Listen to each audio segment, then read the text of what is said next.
اما بعد فاعوذ باللہ من الشیطان الرجیم بسم اللہ الرحمن الرحیم عن ابی ہریرہ قال قال رسول اللہ صلی اللہ علیہ وسلم ان اللہ تعالی قال من عادى لي وليا فقد آذنته بالحرب وما تقرب إلي عبدي بشيء أحب إلي مما افترضت عليه وما يزال عبدي يتقرب إلي بالنوافل حتى أحببته فإذا أحببته فكنت سمعه الذي يسمع به وبصره الذي يبصر به ويده التي يبطش بها ورجله التي يمشي بها وإن سألني لأعطينه ولئن استعاذني لأعيذنه وما ترددت عن شيء أنا فاعله ترددي عن نفس المؤمن يكره الموت وأنا أكره وساعته ولا بد له منه رواه البخاری۔ حضرت سیدنا ابو ہریرہ رضی اللہ تعالیٰ عنہ سے حضرت امام بخاری نے روایت نقل کی ہے کہ میرے آقا نبی اکرم صلی اللہ علیہ وسلم نے ارشاد فرمایا، اللہ تعالیٰ فرماتا ہے، اس کو کہتے ہیں حدیث قدسی، زبان مصطفیٰ کی ہے، فرمان اللہ کا ہے۔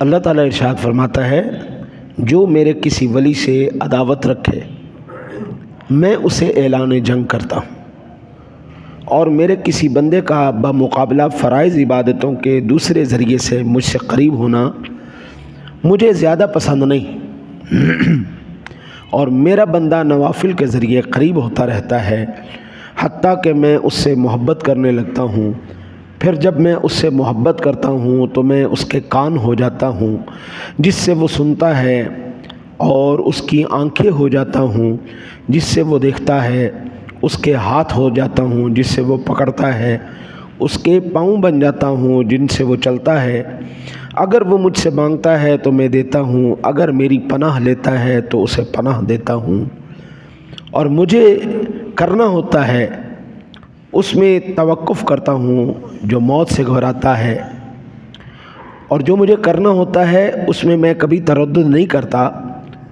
جیسے کہ میں اس مومن کی جان نکال میں توقف کرتا ہوں جو موت سے گھبراتا ہے، اور میں اسے ناخوش کرنا پسند نہیں کرتا، ادھر موت بھی اس کے لیے ضروری ہے۔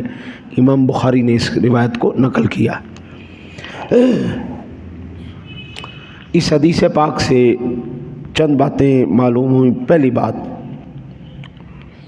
ولی اللہ وہ بندہ ہے جس کا اللہ تعالیٰ والی اور وارث ہو گیا، اور اللہ تعالیٰ اس کو ایک آن کے لیے بھی اکیلا نہیں چھوڑتا، پہلی بات۔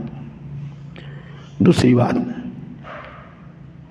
حدیث مبارکہ کے اندر یہ مقام اور قرآن کے اندر فَإِن لَّمْ تَفْعَلُوا وَلَن تَفْعَلُوا فَإِن لَّمْ تَفْعَلُوا فَأْذَنُوا بِحَرْبٍ مِّنَ اللَّهِ، دو مقام ہے جہاں پر اللہ تعالیٰ نے اعلان جنگ کیا ہے۔ ایک اس بندے سے جو صرف اس لیے کسی سے عداوت رکھتا ہے کہ یہ اللہ کا ولی ہے۔ بعض لوگوں کو اللہ کے ولیوں سے ایویں اللہ واسطے کا بہر ہے، داتا صاحب ہے نہیں ماننا، خواجہ صاحب ہے نہیں ماننا، بابا صاحب ہے نہیں ماننا، ایویں اللہ واسطے دا بہر۔ اللہ کہتا ہے اچھا کاکا ٹھیک ہے، ولی تو میرا ہے نا، اور تو نے اس کے ساتھ دشمنی لگائی ہے، اب تیرا میرا اعلان جنگ ہو گیا، آ جا۔ دوسرا، سود خور کا اللہ تعالیٰ کے ساتھ اعلان جنگ ہے۔ سود خور کبھی بھی خوشحال نہیں ہو سکتا، کامیاب نہیں ہو سکتا۔ پھر یہ بات یاد رکھیں، اگر کوئی بندہ صرف اللہ والوں سے اس لیے نفرت رکھے کہ یہ ولی اللہ، یہ کفر ہے، بندہ بے ایمان ہو گیا، کافر ہو گیا، کیونکہ اس نے اللہ کے ولیوں سے دشمنی رکھی نا، صرف اللہ کے بندے ہونے کی وجہ سے۔ اچھا، ایک ہوتا ہے کسی کے ساتھ اناد دشمنی رکھنا، ایک ہوتا ہے اختلاف رائے ہو جانا۔ اختلاف رائے اور چیز ہے، علم کے اندر اختلاف ہو جانا یہ ایک الگ بات ہے۔ مثال کے طور پر میں آپ کو بتاؤں، قرآن پاک کے اندر ایک سورت ہے جس کا نام ہے سورت یوسف۔ یوسف علیہ السلام اور ان کے بھائیوں کا آپس میں تنازع دکھایا گیا، لیکن ان کا یہ تنازع کفر نہیں ہے، اختلاف رائے ہے، ان کو ہم کافر نہیں کہیں گے، ٹھیک ہے جی، نمبر 1۔ دوسرا، وہ صحابہ جن کی آپس میں لڑائیاں رہیں، مشاجرات صحابہ، حضرت علی المرتضیٰ شیر خدا حضرت امیر معاویہ کے درمیان، ام المومنین امی عائشہ صدیقہ رضی اللہ تعالی عنہا کے درمیان ان کا جو آپس میں جھگڑے رہے، لڑائیاں نہیں، جنگیں ہوئیں، یہ کفر اور اسلام کا مسئلہ نہیں تھا، یہ اختلاف رائے تھی، اور اختلاف رائے بڑے بڑے آدمیوں سے ہو سکتا ہے، اس کو علمی اختلاف بھی کہہ سکتے ہیں۔ علمی اختلاف یہ ایک اور چیز ہے۔ اب لوگوں نے اس کے اندر فرق نہیں کیا، وہ صحابہ کرام علیہم رضوان کے ان جھگڑوں کو، یوسف علیہ السلام کے ان بھائیوں کو، وہ اسلام اور کفر کا اور عناد کا مسئلہ بنا لیتے ہیں، جبکہ یہ کفر اور اسلام کا مسئلہ نہیں، یہ اختلاف رائے کا مسئلہ تھا۔ حضرت علی المرتضیٰ شیر خدا کی حضرت امیر معاویہ کی آپس میں جنگ کیوں ہوئی؟ اما عائشہ کی حضرت علی سے کیوں جنگ ہوئی؟ صرف ایک بات پر، خون عثمان کا ہم نے بدلہ لینا ہے۔ حضرت علی کہتے تھے ابھی وقت نہیں ہے، ابھی ٹھہر جاؤ۔ اب یہ ایسی بات نہیں ہے کہ ہم حضرت علی کے مقابلے میں آنے والوں کو کافر کہہ دیں، یا حضرت یوسف کے بھائیوں کو ہم کافر کہہ دیں، ایسا نہیں ہو سکتا۔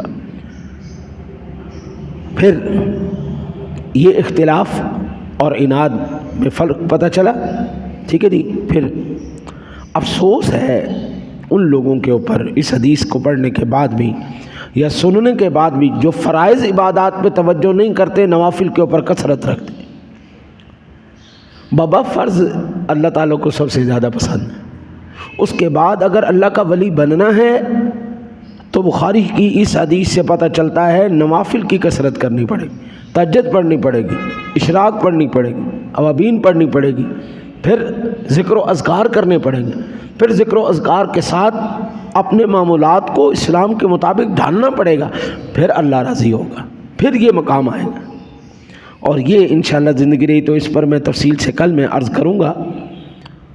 آج جو لوگ درباروں پہ بڑے بڑے ٹال پہن کے بنگے چرسے اور پتہ نہیں کیا کیا بلائیں کرنے کے بعد نماز نہیں پڑھتے، باہر وہ بیٹھے ہوئے ہیں اور وہ اپنے آپ کو اللہ کے ولی کہتے ہیں، وہ بالکل جھوٹ بولتے ہیں، ان کا ولایت کے ساتھ کوئی تعلق نہیں۔ میں پاکستان کے اندر جو حضرات اولیاء اللہ ہیں، آپ کو ان کا میں عرض کرتا ہوں۔ آپ میں سے اکثر لوگوں نے حضور داتا صاحب کا مزار شریف دیکھا ہے نا؟ داتا صاحب کے ساتھ، ان کے مزار کے ساتھ مسجد ہے یا نہیں ہے؟ یہ ہمارے قریب میاں میر رحمۃ اللہ تعالیٰ علیہ، ان کے مزار کے ساتھ مسجد ہے یا نہیں ہے؟ بابا فرید رحمۃ اللہ تعالیٰ علیہ کا مزار ہے، ان کے ساتھ مسجد ہے یا نہیں ہے؟ خواجہ اجمیری رحمۃ اللہ تعالیٰ علیہ، خواجہ غریب النواز کے مزار کے ساتھ مسجد ہے یا نہیں ہے؟ اس کا مطلب یہ ہوا یہ جتنے بھی اللہ والے تھے یہ سارے نمازی تھے۔ یہ ان کا بتا رہا ہے، عمل بتا رہا ہے کہ مزار کے ساتھ مسجد، مزار کے ساتھ مسجد۔ آپ روضۃ النبی صلی اللہ علیہ وسلم کو بھی دیکھیں تو روضہ رسول کے ساتھ مسجد نبوی ہے۔ پاکستان کے اندر مزارات کو دیکھیں، مزارات کے ساتھ مساجد ہیں۔ اس کا مطلب یہ ہوا جتنے بھی حضرات اولیاء اللہ تھے یہ تمام کے تمام نمازی لوگ تھے۔ نمازوں کے بعد انہوں نے نفلوں کے اوپر کثرت کر کے اللہ کا قرب حاصل کیا۔ یہ نہیں ہو سکتا کہ آپ فرائض عبادات کو چھوڑ دیں، نوافل کی طرف کثرت بھی نہ کریں اور پھر آپ کہیں جی میں اللہ کا ولی ہو گیا ہوں، ایسا نہیں ہوتا۔ ہمیں تو افسوس اس بات پہ ہوتا ہے حضرت، وہ بنیادی مسائل ہم نے آج تک نہیں سیکھے۔ کل ایک بندہ 60 سال کی عمر کا بندہ مجھ سے صرف غسل کے فرائض پوچھنے آ رہا ہے۔ غسل کے فرائض، اس کو 60 سال عمر گزر گئی، اس کو نہیں پتہ چلا غسل کے فرض کیا ہے۔ اور جس کو غسل کے فرض نہیں پتہ چلا اس نے طہارت کیسے حاصل کی؟ اور نماز کی شرائط میں شرط ہے طہارت۔